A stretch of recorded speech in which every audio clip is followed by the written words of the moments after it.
여러분, 올해 한 해 표를 이렇게 정했습니다. 함께 즐거워하고 함께 울라. 여러분, 이거는 다른 말로 하면 이런 말입니다. 오늘 설교와 함께 이제 이 말씀을 가지고 여러분과 나누고 싶은 것은 뭐냐면요, 여러분, 올해 한 해 좋은 친구를 사귀십시오. 교회 안에서 믿음의 좋은 친구를 사귀십시오. 또 다른 말로 하나 더는요, 여러분이 믿음의 좋은 친구가 되시기 바랍니다. 그래서 올해 한 해는요, 우리 교회가 사랑의 공동체, 또 위로와 치유의 공동체가 되기를 원합니다. 제가 친구하면 생각나는 시가 하나 있습니다. 함석헌 씨의 시인데요, 제가 한번 읽어드릴게요. 말리길 나서는 길 처자를 내맡기며 맘 놓고 갈 만한 사람, 그 사람을 그대는 가졌는가. 온 세상이 다 나를 버려 마음이 외로울 때에도 저 마음이야 하고 믿어지는 그 사람을 그대는 가졌는가. 탔던 배 꺼지는 시간 구명대 서로 사양하며 너만은 제발 살아다오 할 그 사람을 그대는 가졌는가. 불의의 사형장에서 다 죽여도 너희 세상의 빛을 위해 저만은 살려두고라 일러줄 그 사람을 그대는 가졌는가. 잊지 못할 이 세상을 놓고 떠나야 할 때 저 하나 있으니 하며 방긋이 웃고 눈을 감을 그 사람을 그대는 가졌는가. 온 세상의 찬성보다도 아니하고 가만히 머리 흔들 그 한 얼굴 생각에 알뜰한 유혹을 물리치게 되는 그 사람을 그대는 가졌는가. 저는 이 시를 처음 접했을 때가 한 40대, 30대 말 40대 초반에 이 시를 30대 한 중반 이후에 이 시를 접했던 것 같습니다. 제가 이 시를 처음 접했을 때요, 이 시는 너무 아름다운 시라는 것에 충격을 받았습니다. 어떻게 이렇게 친구의 우정을 아름답게 묘사할 수 있을까? 물론 함석헌 씨의 그 전투적 삶과 그 사상과 체계 가운데 나온 어떤 동료의식이라고 볼 수 있지만, 그런 걸 다 떠나서 그냥 시적으로만 이 시를 대했을 때 친구의 우정을 정말 잘 묘사해주고 있는 시라는 생각이 들었습니다. 두 번째 충격은요, 나에게 과연 이런 친구가 있는가. 30대 중반에 저는 이 시를 보면서 나에게 이런 친구가 있는가 볼 때 이런 친구가 없어 보였어요. 그래서 충격이었습니다. 시의 아름다움에, 그리고 나에게 이런 친구가 없는 것 같아서 충격을 느꼈던 적이 있습니다. 제가 이 시를 처음 접하게 된 것은 제가 아는 두 분이 있는데, 한 분이 같은 교회 섬기면서 미국으로 3년간 교회에서 보내서 유학을 왔어요.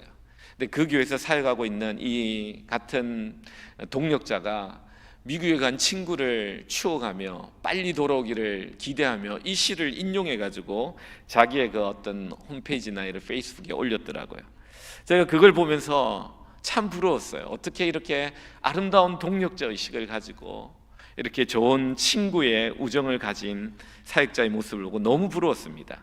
특별히 그 당시에 제가 외로운 이민 목회의 작은 교회에서 부교육자로 홀로 사역하고 있었기 때문에 이 시에 대한, 그리고 이 시를 인용한 두 사람의 우정이 더 부러웠던 것도 사실입니다. 저는 이제 그 시간을 뒤로하고 오늘 이 시를 다시 설교를 준비하면서, 친구에 대한 설교를 준비하면서 이 시를 좀 묵상하면서 하나님이 오늘 이 말씀을 통해서 우리에게 주시는 은혜를 두 가지로 여러분과 나누고자 합니다. 먼저 첫 번째는요, 제가 깨닫게 된 것은 이제 나이 50을 넘어 50 중반에 보니까요, 바로 이 함석헌 씨가 말하는 시의 내용과 같은 친구가 나에게 있다는 사실을 깨닫게 되었습니다. 함석헌 씨는 이 시를 통해 6가지 질문을 던집니다. 첫째 질문은 이거죠. 먼 길 떠날 때 처자를 맘 놓고 맡기고 갈 사람이 있는가, 당신은?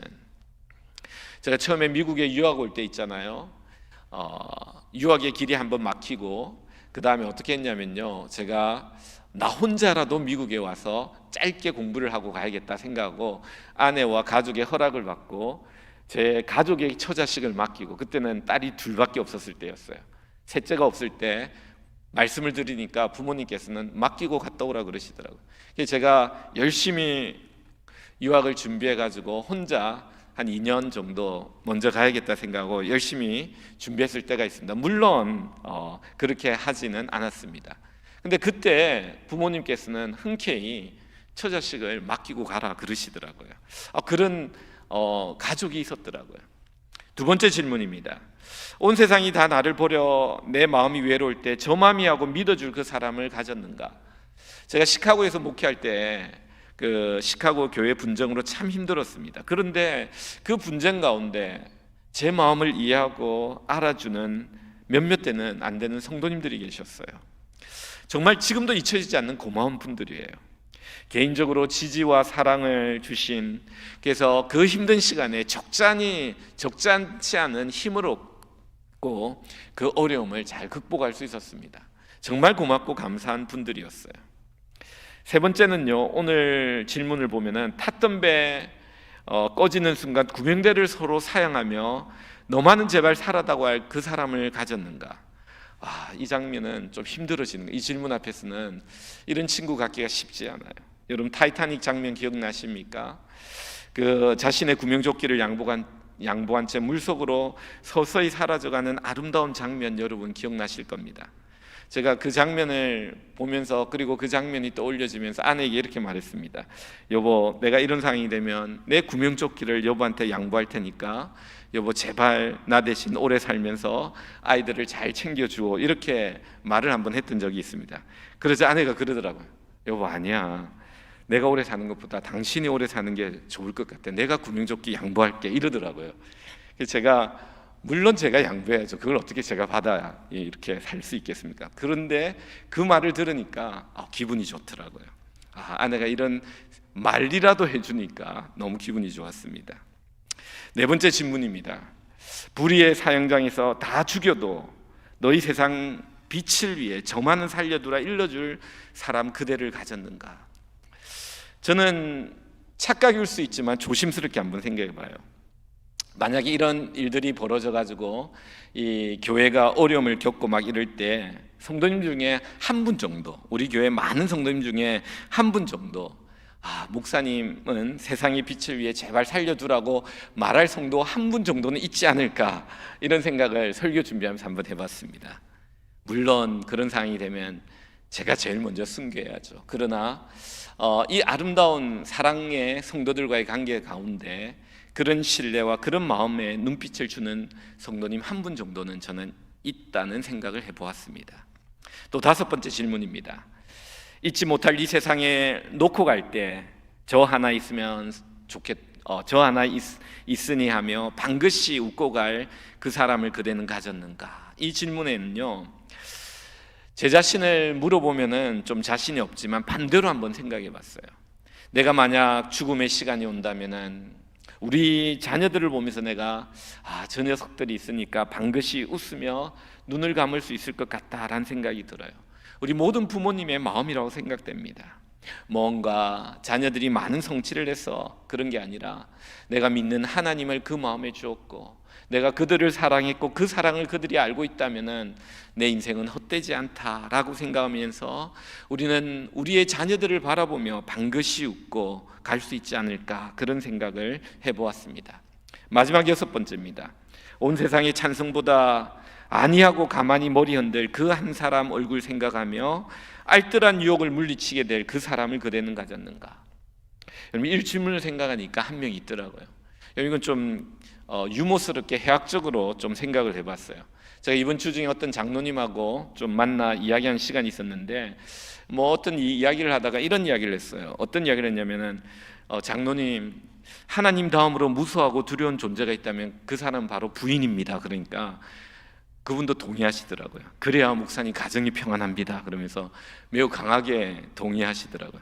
그래서 어떤 분은 그런 말까지 하더라고요. 목사님, 사단보다 무서운 게 저희 아내입니다. 그러더라고요. 우리가 이 유혹을 물리칠 수 있는 정말 사랑하는, 그리고 지지해주고 그 사람을 생각하면서 그 유혹을 이길 수 있게 하는 존재가 우리 가운데 있다는 사실이죠. 이렇게 함석헌 씨의 시를 빗대어 나에게 좋은 친구들을 하나하나 생각해 보니까 하나님이 나의 삶 속에 허락하셨더라고요. 처음에 이 시를 접했을 때는 나에게는 좋은 친구가, 이런 친구가 없는 것 같아 슬퍼 보였는데요, 한 20년이 지나고 이 시를 다시 대했을 때는 내 마음속에 사랑하는 배우자, 사랑하는 가족, 사랑하는 부모, 사랑하는 성도가 내 인생의 귀한 친구가 되어 가고 있음을 깨달을 수 있습니다. 여러분, 여러분에게 도전하고 싶은 것은 뭐냐면요, 올해 안에 함께 즐거워하고 함께 울라는 이 표현은요, 여러분 이 세상에 한 해 살면서 올해 한 해는요, 누구보다도 친한 믿음의 친구를 사귀시기를 바랍니다.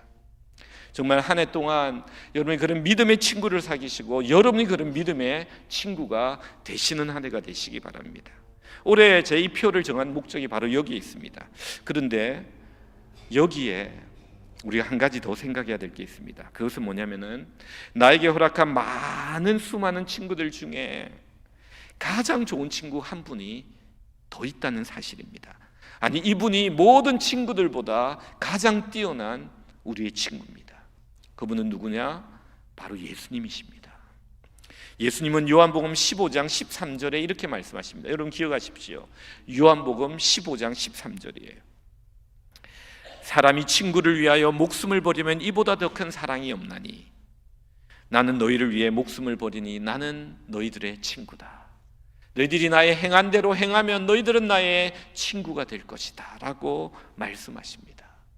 우리가 인생을 살아가면서 하나님이 허락한 좋은 많은 친구들이 있습니다. 우리가 그 친구를 사귀어야 되고 그러한 친구가 되어야 됩니다. 그러나 성경이 우리에게 먼저 말하고 도전하는 것은 이 세상의 어떠한 친구들보다 우리를 위해 자신의 목숨을 아끼지 않고 우리에게 그 생명을 주며 우리의 친구가 되신 하나님 아버지 아들 예수 그리스도가 있다고 말하고 있는 겁니다. 저는 유학의 길이 막혔을 때 처자식을 가족에게 맡기고 나 혼자라도 먼저 공부하려고 나오려고 했지만 하나님은 그게 아니라고 말씀하셨어요. 3년 뒤에 가족들을 모두 데리고 미국에 오게 하셨어요. 한 명이 더 생겨가지고 5명이 왔어요. 사랑하는 부모님에게 처자식을 맘 놓고 맡길 수 있다는 것 감사한 일입니다. 그러나 부모님보다도 더 우리의 가족을 맘 놓고 맡길 수 있는 주님이 있다는 사실을 우리는 알아야 합니다. 우리가 인생을 살면서 우리의 인생에 우리의 가족을 맘 놓고 맡길 우리 주님이 있다는 사실을 여러분 아셔야 합니다. 그 주님은 우리의 가정을 지켜주시고 우리의 가정을 인도하시고 우리의 가정을 보호하시며 우리의 가정을 행복하고 거룩한 하나님의 가정으로 만들어주시는 분이십니다. 우리의 마음을 알아주는 사람이 있다는 것 참으로 감사한 일입니다. 그러나 그 사람들보다 내 마음을 더 잘 알아주고 내 마음을 더 잘 위로해 주시는 주님이 있다는 사실을 여러분 아셔야 합니다. 시카고에 있을 때 그 분쟁의 힘든 가운데 그 마음을 알아주는 몇몇의 성도님들이 굉장한 위로가 되었습니다. 그러나 나에게 더 큰 위로는 말씀과 기도 가운데 그 힘든 어려운 문제들을 해석하고 이해하고 깨닫게 하시며 내 아픈 마음을 아시고 그 고난과 그 고통을 이기게 하신 주님이 더 큰 위로가 되었음을 저는 경험했습니다. 사랑하는 성도 여러분, 죽음의 시간이 올 때 나를 위해 대신 죽으며 나만은 제발 살기를 바란다 말하는 사람 이 땅에서 찾아보기가 쉽지 않아요. 이 정도 단계에 가면요, 이런 사람 찾기가 쉽지 않아요.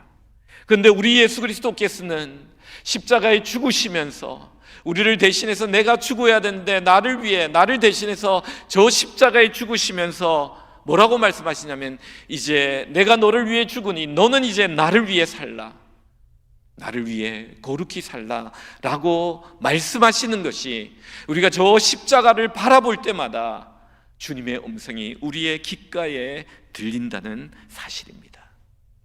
불의의 형장 십자가에서 돌아가시면서 그 제자들과 그 제자들의 우리까지 아니 나까지 바라보시면 너만은 이 세상에 거룩한 빛과 소금이 되어 하나님의 사명을 감당하기 원하는 그 주님의 음성이 저 십자가에서 들린다는 것입니다. 십자가에 돌아가시면서 나를 생각하며 방긋이 웃으면서 너가 있기에 내가 저 십자가를 지고 죽음의 길을 간다라고 말씀하시는 그 주님의 음성, 그 부탁이 우리의 심령 가운데 들려야 된다는 겁니다.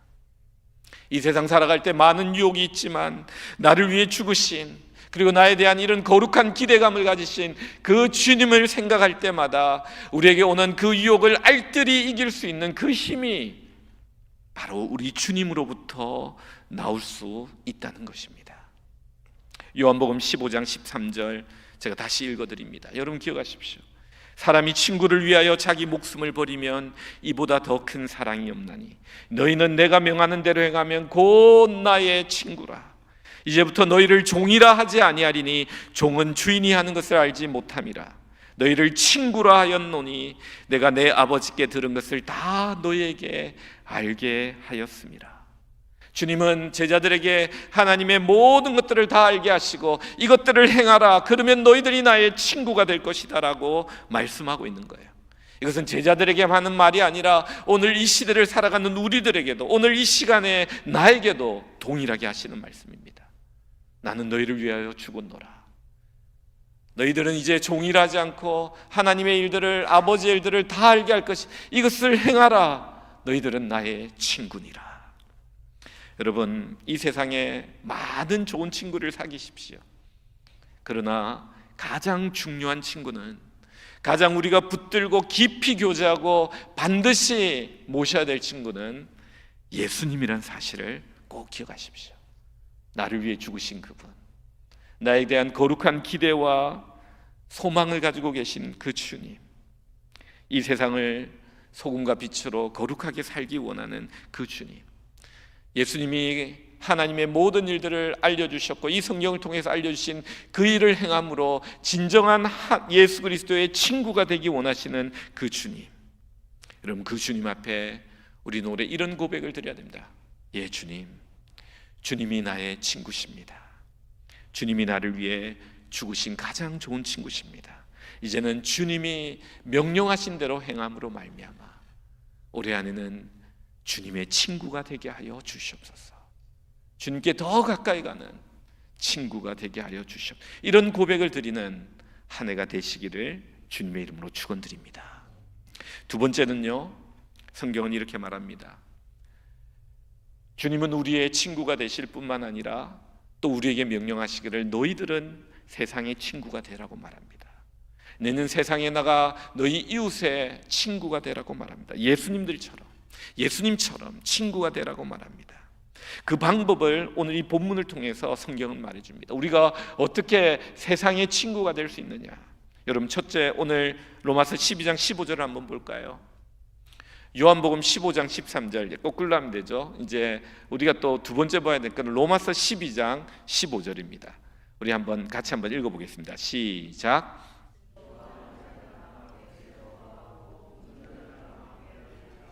예, 우리가 예수님을 우리의 친구로 삼은 다음에 이제 우리가 이웃과 세상의 친구가 되기 위해서는 오늘 성경은 두 가지를 이야기합니다. 즐거워하는 자들과 함께 즐거워하고 우는 자들과 함께 울라.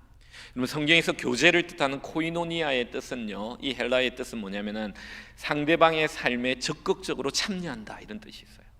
상대방의 삶에 적극적으로 참여하는 방법은 두 가지가 있는데, 그것은 뭐냐면 그들의 기쁨에 참여하고, 기쁨에 참여함으로 말미암아 그들의 기쁨을 두 배로 증가시키고, 그 사람의 상대방의 슬픔에 참여하여 그들의 슬픔을 반으로 줄이는, 이것이 바로 성경이 말하고 있는 교제의 의미입니다. 먼저 성경은 우리에게 이렇게 말합니다. 즐거워하는 자들이 있어요. 인생을 살다 보면 즐거워하는 자들이 있는데 그들과 함께 즐거워하라 라고 말합니다. 우리가 세상과 이웃의 친구가 되기 위해서는 즐거워하는 자들과 함께 즐거워할 수 있는 자가 되어야 됩니다. 여러분, 우는 자들 위해 함께 우는 것도 힘들지만요, 즐거워하는 자들과 함께 즐거워하는 것이 정말 어려운 겁니다. 여러분, 남들이 잘 될 때 그 잘됨을 진심으로 기뻐할 수 있는 사람이 될 때 그 사람이 진정한 그의 참 친구가 되고 참된 사랑의 공동체가 됩니다.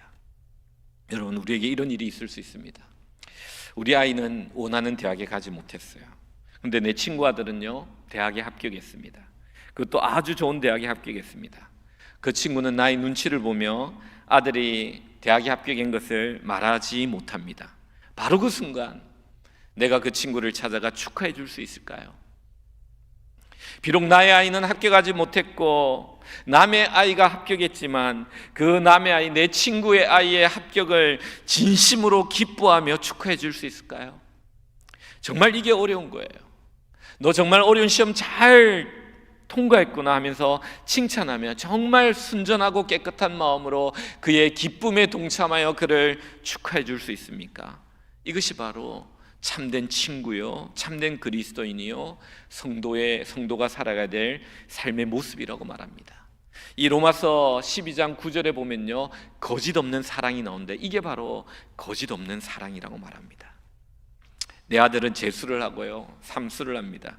그래도 좋은 대학 못 들어가고 좋은 직장에 들어가지 못합니다.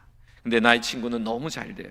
그 모습을 보며 진심으로 그를 위해 기뻐할 수 있는 이 사람이 성도라고 성경은 말합니다. 자녀를 생각하면 마음이 무겁습니다.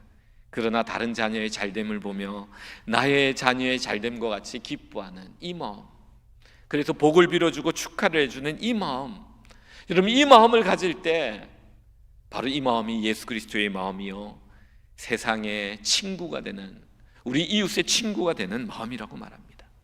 친구 집에는 경사가 났어요. 사업이 잘 되고 자녀가 잘 되고 파티를 엽니다. 그러나 우리 집에는 환자가 누워 있습니다. 그렇다 할지라도 그 잔치 자리에 가서 축복해 줄 수 있는 사람, 자신의 슬픔으로 인해 타인의 기쁨에 참여하지 못하는 자가 되어서는 안 됩니다. 나에게 어떠한 일이 있든지 간에 그 친구의 기쁨에 동참하는 자가 될 때 바로 그 사람이 복받을 사람이요, 하나님이 기뻐하시는 사람입니다. 시기하지 않는 정말 순수한 깨끗한 사랑을 가진 사람입니다. 여러분을 한번 진단해 보시기 바랍니다. 나는 슬픈 일인데 친구의 기쁨이 정말 나의 참된 기쁨이 되는 적이 있습니까? 그렇다면요, 그 친구는 진정한 나의 친구고 그 친구는, 그 공동체는 참으로 하나 되는 영적인 가족이 됩니다. 친밀한 사랑의 공동체가 됩니다. 근데 나의 슬픔 가운데 친구의 기쁨이 나의 기쁨이 되지 못한다면 그때는 그 친구를 향한 나의 사랑이 잘못되었음을 여러분 아셔야 됩니다. 아직 나의 사랑이 부족함을 알아야 됩니다. 아직 그 친구를 영적 가족으로 하나 삼지 못하는 나의 부족한 사랑을 진단해야 합니다. 그래서 성경은 이렇게 말합니다. 너희들이 정말 이 세상에 예수 그리스도를 친구로 모시고 산다면 이 세상과 친구가 되어야 되는데 그 첫 번째는 함께 즐거워하는 자들과 함께 즐거워하는 자가 되어야 된다. 이 귀한 말씀을 우리에게 명령하고 있습니다. 성경은 이 사랑이 순전한 사랑이요, 깨끗한 사랑이요, 사랑에 기초하여 친구를 만들어가는 사랑이라고 말합니다. 그 공동체는 정말 사랑의 공동체가 되고 영적인 가족이 되고 하나님이 원하시는 교회가 되는 것입니다. 두 번째는 뭐냐면요, 이렇게 말합니다. 우는 자들과 함께 울라. 여러분, 우는 자들과 함께 우는 것, 이거 쉽지 않습니다. 그러나 우리가 우는 자들, 슬픔에 사로잡힌 자들과 함께 울다 보면은 하나님의 놀라운 은혜와 역사가 그 가운데 함께합니다. 여러분, 친구를 위해 함께 울 때 어떤 역사가 나타나냐면 하늘의 위로가 그 친구의 마음에 부어집니다. 그러면 어떤 역사가 일어나는 그 공동체는요, 위로의 공동체, 치유의 공동체가 되는 거예요. 슬픔을 함께 우는 자들이 많아지면 많아질수록, 그래서 그 안에서 그 슬픔이 위로받으면 그 공동체는 위로의 공동체, 치유의 공동체가 된다는 것을 여러분 기억해야 됩니다. 슬픔을 함께 우는 자가 있을 때 그 슬픔은 줄어들게 됩니다. 그러나 함께 울어주는 사람이 없으면요, 그 슬픔은 외로움이 더해져 가지고 그를 더 슬프게 만듭니다. 여러분, 슬픔에 이런 말이 있습니다. 어떤 말이냐면 우리의 슬픔은 어느 정도의 눈물의 양이 있다라는 말이 있어요. 그것은 뭐냐면 충분히 울어야만 그 슬픔이 작아지고 사라진다는 말이에요. 근데 함께 울어주는 존재가 없을 때는 혼자 그 울음의 양을 다 울어야 돼요. 얼마나 힘든지 몰라요. 밤마다 저녁만 되면 눈물이 나와요. 그런데 같이 울어주는 친구가 있으면요, 이 슬픔의 눈물의 양이 금방 채워져요. 그래서 그 사람의 울음이 빨리 그치게 되는 거예요. 이게 친구들이 함께 울어주는 울음 가운데 있는 신비하고 놀라운 일입니다. 여러분, 탈무드에 보면 이런 말이 있습니다. 어떤 말이냐면요, 병문안을 오면 환자 병이 60분의 1이 낫게 된다. 그러므로 병문안을 아픈 자가 있을 때 병문안을 반드시 가야 된다라고 말하면 끝에 재밌는 말을 해요. 그렇다고 60명이 병문안을 간다고 그 병이 다 낫는 것은 아니다, 이렇게 말해요. 근데 이 말한 게 뭐냐면요, 또 사실 또 그래요. 병문안을 많이 오는 환자는요, 그 사랑, 그 위로, 그 서포트, 그 눈물로 인해서 그 병에서 이겨나가고 회복되는 속도가 차이가 있다고 합니다. 여러분, 우리는 이 위로의 공동체, 앞에 말했던 함께 즐거움으로 말미암아 정말 진정한 사랑의 영적 가족의 공동체를 만들어야 되고요, 같이 울므로 말미암아 위로의 공동체, 치유의 공동체를 만들어 가야 되는 겁니다. 근데 이 눈물 가운데 있잖아요, 더 위로가 되는 눈물이 있다고 합니다. 함께 울어줄 때 더 큰 위로가 되는 사람이 있다는 겁니다. 그는 바로 어떤 사람이냐? 비슷한 아픔을 경험한 사람의 눈물이라는 거예요. 막연한 아픔의 눈물이 아니라 정확한 아픔을 알고 흘리는 눈물이라고 말합니다. 나의 아픔을 정확히 알고 위로해주는 눈물입니다. 나와 같은 아픔의 무게를 이미 경험해서 잘 알고 있기 때문입니다. 이런 사람을 헨리 나우에는 상처받은 위로자, wounded healer라는 표현을 써요. 같은 아픔을 이미 먼저 경험해봤기 때문에 이 아픔을 겪고 있는 사람을 누구보다 잘 아는 거예요. 그 눈물의 의미와 원인을 정확히 알고 함께 울어지기 때문에 그게 더 큰 위로가 되는 거예요. 아픔을 겪지 않은 사람은요, 동정의 눈물이 되기 쉽습니다. 그러나 아픔을 경험한 사람은요, 동감의 눈물이고 공감의 눈물이 되는 겁니다. 이런 점에서 우리가 특별한 아픔과 상처를 경험했다면요, 여러분, 이거는 사명입니다. 꼭 기억하십시오. 내가 특별한 아픔과 상처를 경험했다면 그것은 사명이에요. 하나님이 나의 아픔과 상처를 위로하심을 통해서 하늘의 위로를 먼저 경험하게 하시고, 그 다음에 어떻게 하느냐? 동일한 아픔을 겪는 공동체에 있는 성도들을 위로하는 위로자가 되라고 하나님이 우리를 부르시고 위로하시고 아픔 가운데 이 위로자로 사명으로 소명으로 세워나가는 겁니다. 함께 우는 자가 되라는 거예요. 여러분, 고린도후서 1장 3절에서 7절 보면 이런 말씀이 있잖아요. 찬송하리로다. 뭘 찬송합니까? 우리 하나님은 모든 위로의 하나님이시로다. 우리의 모든 환난 중에 우리를 먼저 위로하신다는 거예요. 그 다음에서 우리가 하나님께로 받은 이 위로를 가지고 모든 환난 중에 있는 우리 성도들을 위로하게 하시는 이시로다. 그리스도의 고난이 우리에게 넘친 것 같이 하나님은 우리에게 위로도 넘치게 하신다. 우리가 환난을 당한 이유는 위로와 구원을 넘치게 하기 위해서입니다. 우리가 하나님께 위로받은 것처럼 이 위로를 가지고 다른 사람들을 위로해 줌으로 말미암아 하늘의 위로를 넘치게 하시는 그 하나님을 우리가 찬송할지어다 라고 말하는 거예요. 그래서 고난이 아무리 많다 할지라도 그 고난 가운데 우리가 소망을 가지는 이유는 하나님 주시는 위로가 그 고난 가운데 넘치기 때문이라는 거죠. 제가 고등학교 때 저희 가정에 한번 어려움이 왔던 적이 있습니다. 가정에 어려움이 왔는데 고등학교 1학년 때였어요. 그 전까지는 뭐 괜찮은 정도가 아니라 잘 살았던 것 같습니다. 그런데 고등학교 1학년 때 TV에서 보던 그런 일들이 벌어집니다. 집에 막 모든 가구에 빨간 딱지가 붙기 시작하고 이제 집에는 들어갈 수 없는 집이 됩니다. 저는 처음으로 일주일간 친구 집에서 지냈어요. 피신 갔어요. 그리고 6개월을 이제 친척 집에 지내면서 학교를 다녔습니다. 그 이후로 가정은 많이 기울어 참 힘들었던 기억이 납니다. 그런데요, 제가 그렇게 힘들 때 교회는 계속 갔어요. 교회를 갔는데 그 당시 교회 어떤 한 자매가 있었습니다. 그 자매는 저보다 1년, 나이는 같았는데 1년 먼저 건강상의 이유로 휴학했던 그런 아픔이 있었던 친구였습니다. 그 당시 휴학은 흔한 일이 아니었기 때문에 그 자매에게는 큰 사건이었습니다. 그런 자매가 있었는데요, 우리가 고등학교 1학년 때 기도 모임인데 그 자매가 저에게 편지를 하나 써줬어요. 그 편지에는 이런 시와 함께 내용이 있었어요. 그 시는 로버트 프로스트의 가지 않은 길이란 시였어요. 노란 숲속의 길이 두 갈래로 낯섭니다. 나는 두 길을 다 가지 못하는 것을 안타깝게 생각하면서 오랫동안 서서 한 길이 구벅 꺾여 내려간 데까지 바라다 볼 수 있는 데까지 멀리 바라다 보았습니다. 그리고 똑같이 아름다운 다른 길을 택했습니다.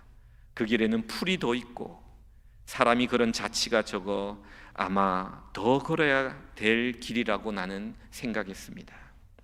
훗날에 나는 어디선가 긴 숨을 쉬며 이야기할 것입니다. 숲속에 두 갈래 길이 있었다고, 나는 사람이 적게 간 길을 택하였다고, 그리고 그것 때문에 모든 것이 달라졌다고. 와, 저는 그 자매를 통해서 이 프로스트에 가지 않는 길이라는 이 시를 통해서 참 많은 위로를 받았습니다. 감수성 예민한 그 고등학교 시절에 다른 사람이 걸어가지 않는 험난한 길을 걸어가는 그 아픔을 이미 경험한 그 자매가 내가 그 길을 걸어가고 있는 모습을 보고 전해준 그 시는, 그리고 그 글과 기도는 제게 잊혀지지 않는 위로가 되었습니다. 저는 아직까지 그 자매의 얼굴과 이름과 그 시가 기억이 나요. 여러분, 교회는 이런 곳이 되어야 됩니다. 주님의 사랑을 가진 자, 주님을 친구로 모신 자, 그 친구로 모신 자들이 모여서 또 아름다운 친구가 되어주고 친구를 만들어가 정말 함께 즐거워하는 자들과 함께 즐거워하고 우는 자들과 함께 우는 곳이 되어야 된다는 겁니다. 저는 올해 안에 우리 교회가 이런 교회가 되기를 원합니다. 캘리포니아에 가면 이런 곳이 있습니다. 국립공원이 있어요. 제가 가려다가 못 갔는데요, 그는 쉐카이어 국립공원이란데요. 그게 나무 길이가요 100m가 넘어요. 그리고 수명은 2500에서 3000년 정도 된 나무들입니다. 그 거목이 그렇게 높게 뻗을 수 있었던 이유가 어디 있느냐? 그 뿌리를 보니까요, 그 뿌리들이 서로 연결되어 있는 거예요. 이들이 그렇게 오랫동안 2000년, 3000년 동안 거기에서 그렇게 높은 나무가 될 수 있었던 이유는 그 뿌리들이 서로 엉켜 있는 거예요. 그래서 아무리 센 비바람과 폭풍이 불러도 서로를 지탱해 주니까 비바람에 쓰러지지 않는 그런 나무들이 된 겁니다. 여러분, 성도들도 동일합니다. 혼자 힘으로 이 힘든 세상 서 있을 수 없습니다. 함께 우는 자들이 있고 함께 웃는 자들이 있어야 됩니다. 그 사랑의 공동체, 영적 가정의 공동체, 위로의 공동체, 그 치유의 공동체에서 우리는 이 험난한 세상에 우뚝 설 수 있는 하나님의 사람이 됩니다. 여기에 더 중요한 것 하나 있습니다. 서로 붙들고 있다고 서 있을 수 있는 게 아닙니다. 세상의 교제와 성도의 교제의 가장 큰 차이점은 우리 안에 영원한 친구 대신 예수 그리스도가 있어야 된다는 겁니다. 그리스도 안에서 만났고 그리스도 안에서 자라고 그리스도 안에서 깊어지는 사이가 될 때 그 공동체는 거룩하고 아름다운 사랑의 공동체, 깨끗하고 순수한 신앙의 공동체, 그리고 위로와 치유의 공동체가 될 수 있는 겁니다. 석탄 한 덩어리는 아무런 힘이 없습니다.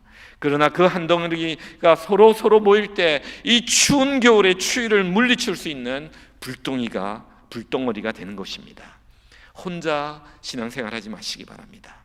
석탄 덩어리가 되어 인생의 힘든 겨울을 물리치며 쉐콰이어 나무처럼 하나님 앞에 아름답게 서 있는 귀한 믿음의 사람 올해 안에 되시기를 주님의 이름으로 축원드립니다.